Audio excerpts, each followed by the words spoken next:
From the University of Notre Dame, I'm Andy Fuller, and these are Notre Dame Stories. Today, a look at ideas that are addressing major food-related problems. First, a potential breakthrough on peanut allergies, and then what Notre Dame is doing to help kids get the nutrition they need so they can focus in school.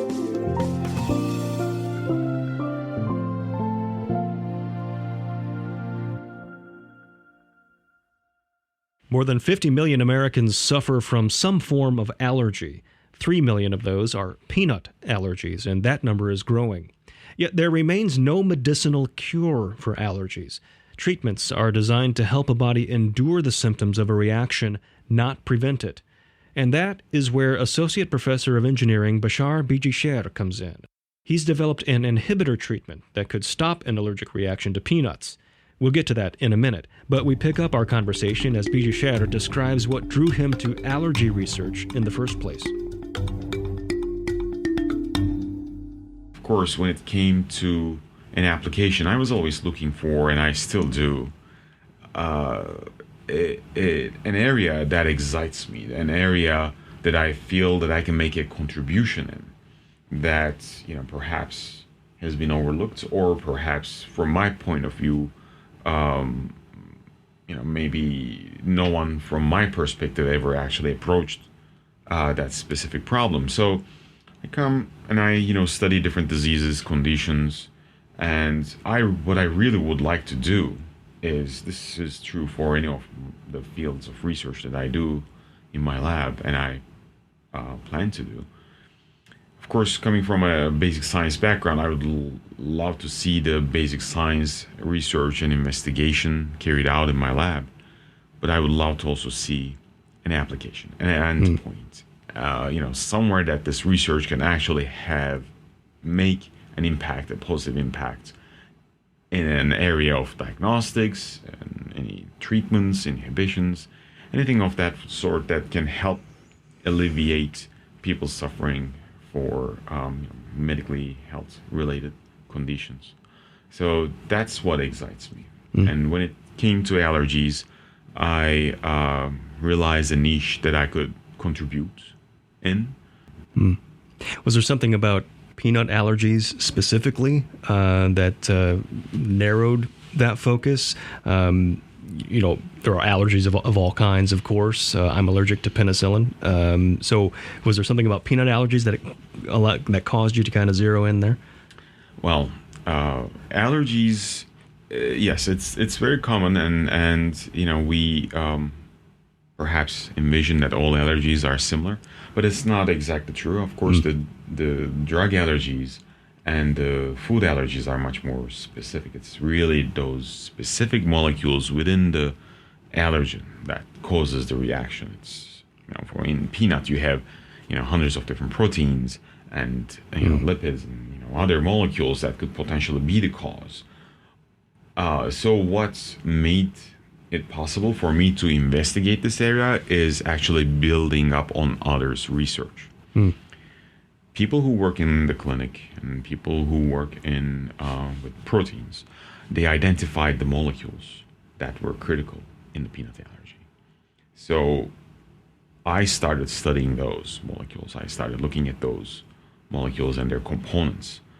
And then because that was available, we were able to ask questions that we did to evaluate which one of those were really more critical, more significant in the allergic responses, so that we can specifically inhibit those small portions of those components to block the whole allergic response.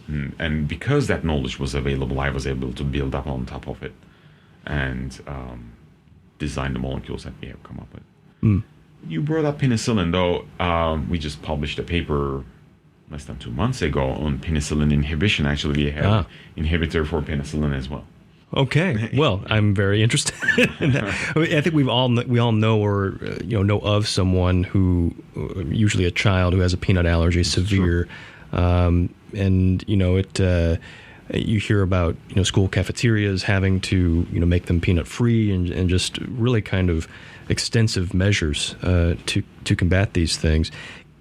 you kind of alluded to it, but I wonder if you could get a little more specific. What is it that happens in the body that causes these reactions in people who are allergic to peanuts? Okay, so going back one step, though, pretty evidence from our surroundings and our friends and neighbors and people we know who have children typically who have allergies for peanuts, that there's an increasing number of children with peanut allergy conditions.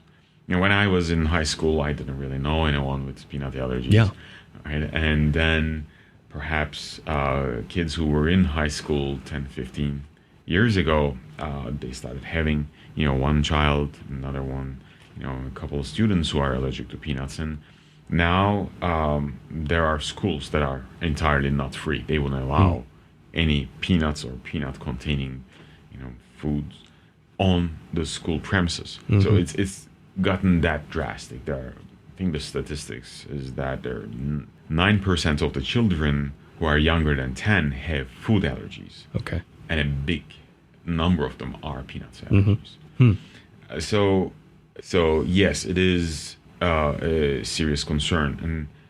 And the way that it works, and our understanding of the allergy, is that when the allergen is ingested, or sometimes even in the powder form, somehow inhaled, the allergen molecules, the particles, these are proteins in the peanuts, would go and bind to these antibodies, the antibody molecules that recognize these allergen molecules. And these antibody molecules are positioned on immune cells that are called mast cells and basophils. When they recognize and bind multivalently, meaning that single peanut protein will bind to multiple of these antibodies and cause a clustering, a cross-linking effect, which initiates a signaling cascade within those immune cells that signals the presence of a pathogen. These immune components, our immune system is designed to fight against, pathogenic, infections and viruses, bacteria, parasitic infections, etc. And so the immune system thinks that there's danger, and so it starts releasing these molecules that is supposed to be killing and destroying, invading foreign object. But in the end, what happens is there isn't anything to attack. And because this happens systemically, which means it happens all throughout the body, all throughout the tissues at the same time, it ends up being this anaphylactic shock for the patient who is experiencing this condition, unfortunately. And yes, it becomes potentially lethal, and multiple EpiPen injections and rush to the ER is how we treat these conditions typically. If you are someone who is allergic to peanuts or whatever the allergen is, your immune system has that cross-linking, whereas someone who doesn't, it doesn't occur in their bodies. Do I have that roughly right? Correct. Right. So, for example, I don't have any allergies for peanuts. When I eat peanuts, the protein is going to my system as, just like it would with someone who has the allergic condition, but my immune system doesn't react to it. It knows that it is not a dangerous pathogen that it needs to react and, defend off. But for someone who has that condition, thinks that there is an invasion going on, and it's just an immediate response by the immune system, which ends up damaging self-tissue. And you alluded to it, but give us kind of the rundown. How do we treat these things typically? It's usually after the fact, after the reaction is initiated, right? That's correct. Yes. Unfortunately, currently what commonly is done is just you avoid the allergen at all costs. And there's only one medication that's called an IgE depletion therapy. It's a medication that clears out all these IgE antibodies, the antibodies that recognize the allergen altogether, the whole class of antibodies from the subject's, circulation. And that's one way of treating it. But, what people found out was for one thing, it's very expensive. And the other thing is that shutting down a component of the immune system clearly is not a good idea, because it's defending off pathogens as well as doing surveillance for cancers and, other abnormalities within our own, body. And so eliminating those antibodies usually ends up with a side effect, undesirable side effect. But typically, most people, I mean, almost everyone with a peanut allergy would not ever consider an IgE depletion therapy. What families do is just have drastic measures to make sure that their children, the child, is not exposed to the allergen at all costs. And that causes a lot of anxiety, especially for a young child who's growing up and just learning about the world, and they're just learning that things around them can be lethal for them. Things that, their peers, their friends can enjoy, eat, right, have fun with, are lethally dangerous for them. So they grow up in this mind of anxiety that affects the family, affects the child, and it causes a lot of frustration.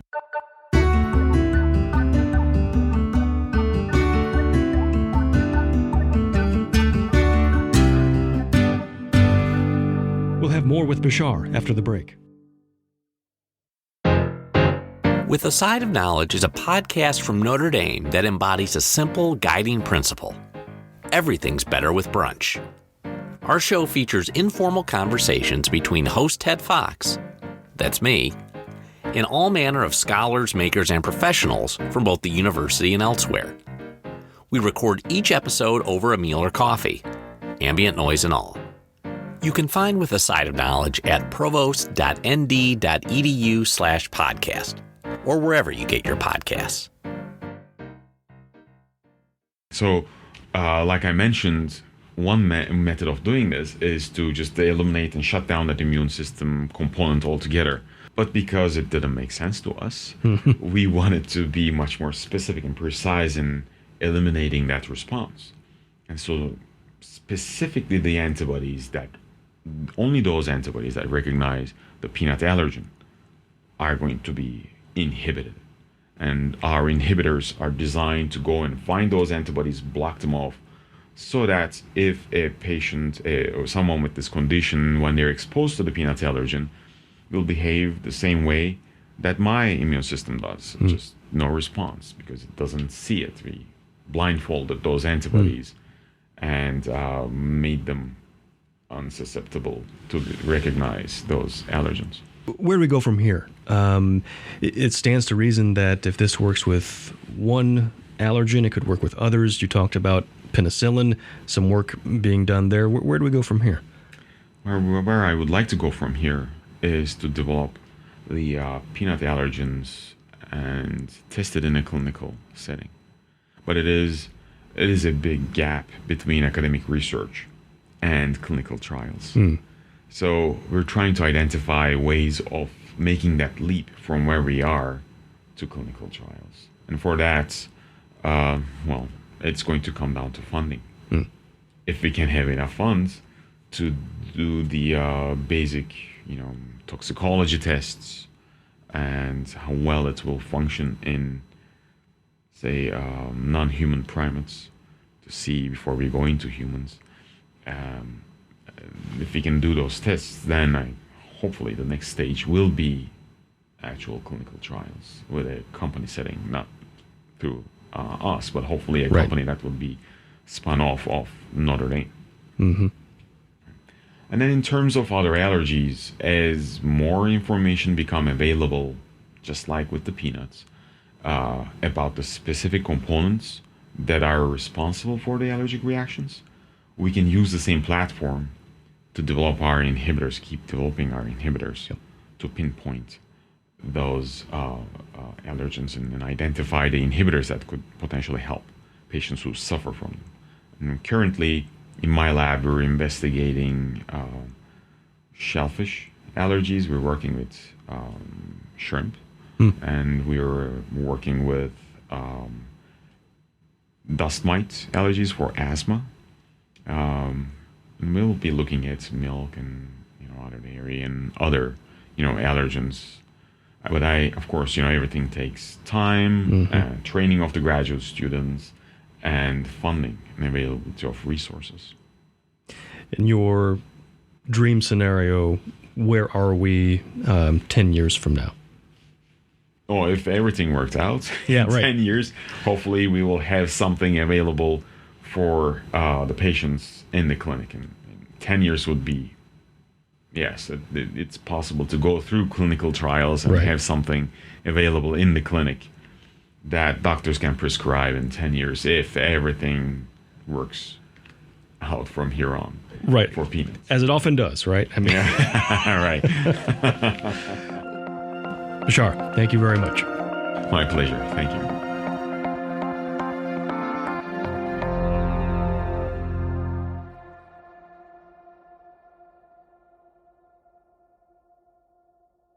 Hey everyone, it's Andy. Before we get to the second part of our show, I want to ask you a favor. If you enjoy Notre Dame stories, subscribe wherever you get your podcasts and leave us a review. Also, I want to let you know about a project that's on its way. Over the summer, we took a trip to the Holy Land to explore Notre Dame's evolving presence there. What we found was fascinating and thought-provoking. We're bringing this to you in a podcast docu-series we're calling Tantur, Hill in the Holy Land. Be looking for it later this academic year. Thanks for listening.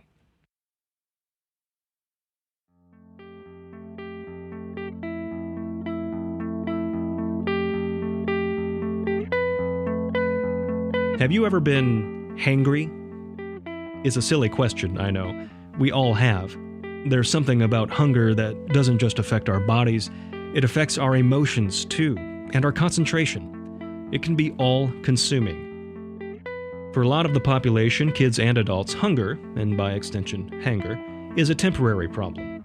In the grand scheme of things, it won't be long until we can get that next snack or meal, and we can start to normalize again and concentrate on life, and also, perhaps, apologize for how we treated people when we were hangry. But for 13 million kids in the U.S., hunger is a chronic issue. Many rely on schools for a solid breakfast and lunch and sometimes an after-school snack. But what about the weekends? Madison Primaries is a Title I school with it fluctuates between 93 and 98% poverty. So we serve Hope Rescue Mission, we serve the homeless shelter, we serve the YMCA, and two of the main project areas in South Bend. That's Deb Martin, the principal at what's now Madison STEAM Academy in downtown South Bend.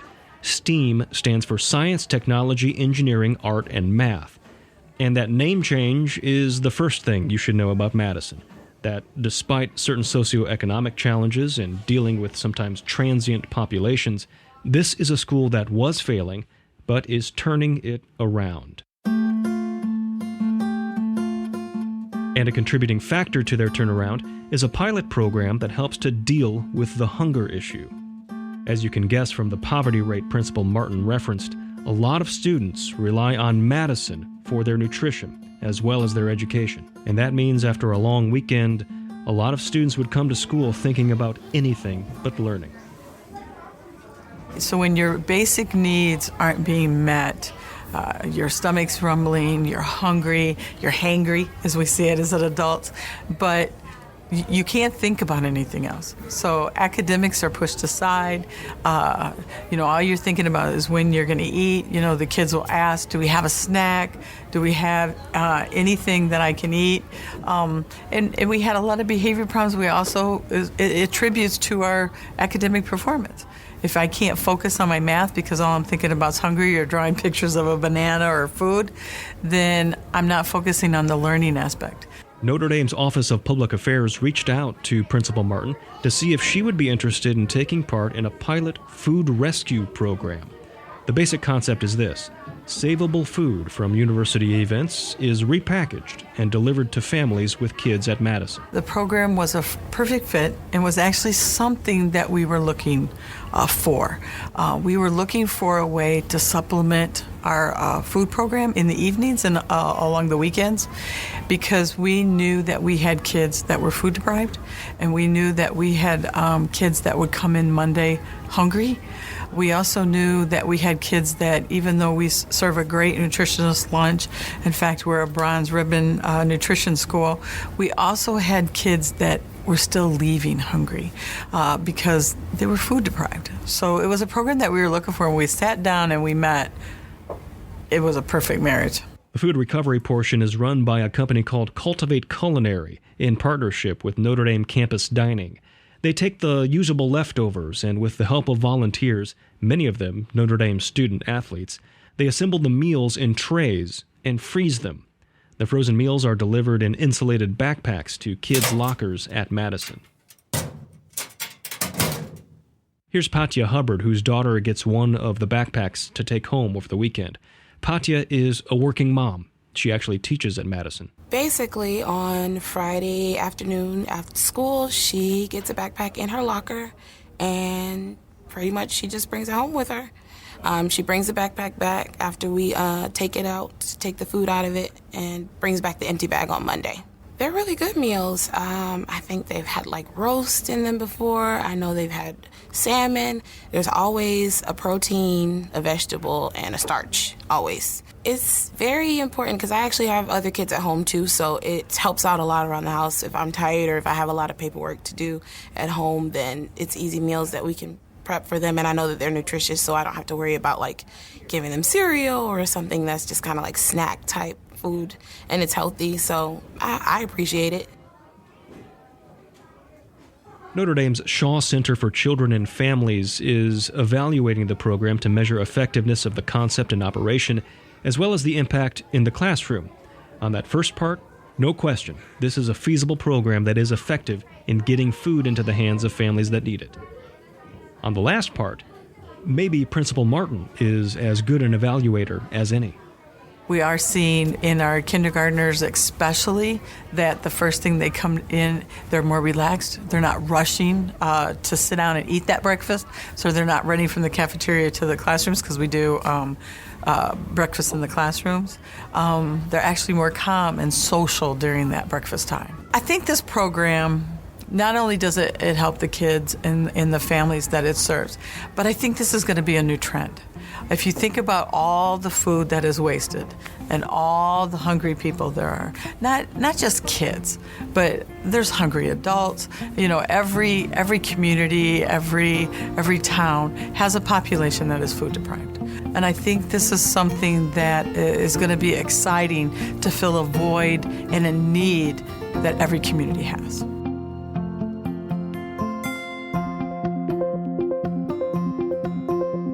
Notre Dame Stories is produced by the Office of Public Affairs and Communications. Our theme music is by Alex Mansour.